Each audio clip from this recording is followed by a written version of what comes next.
আজ গ্রামের বাড়িতে গিয়ে এমনটা হবে আমি ভাবতেও পারিনি। তো সকাল সকাল ঘুম থেকে উঠেই কিন্তু রেডি হয়ে নিয়েছি। হ্যালো এভরিওয়ান, গুড মর্নিং তোমাদের সবাইকে। রাধে রাধে বন্ধুরা, তোমরা সবাই কেমন আছো? আশা করি খুব ভালো আছো। আমিও কিন্তু খুব ভালো আছি।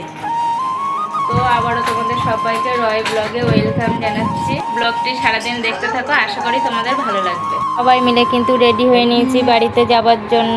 আমরা বেরিয়েও পড়েছি। দেখো স্টেশনে দাঁড়িয়েছিলাম, সঙ্গে সঙ্গে কিন্তু ট্রেন ঢুকে গেল। আমরা ট্রেনে উঠে পড়েছি। উঠে কিন্তু মচলন্দপুর এসে নামলাম। নেমে দেখো ওখান থেকে ম্যাজিক ধরলাম। ধরে কিন্তু আমরা বাড়ির দিকে যাচ্ছি। রাস্তাগুলো তোমাদেরকে একটু দেখিয়ে দিলাম।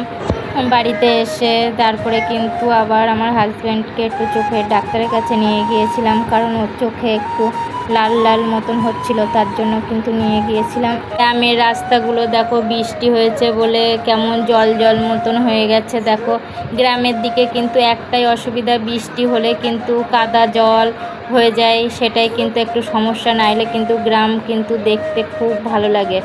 দেখো বাড়িতে কিন্তু চলে এসেছি। এসে কিন্তু একটু ম্যাগি বসিয়ে দিলাম, কারণ সকালবেলা কিছু খেয়ে বেরোয়নি, তার জন্য। আজ আমার ব্লগটি এতটুকু। যদি ভালো লাগে অবশ্যই লাইক, কমেন্ট এবং সাবস্ক্রাইব করে দেবে। তোমাদের সঙ্গে দেখা হচ্ছে আবার নেক্সট ভিডিও। টাটা।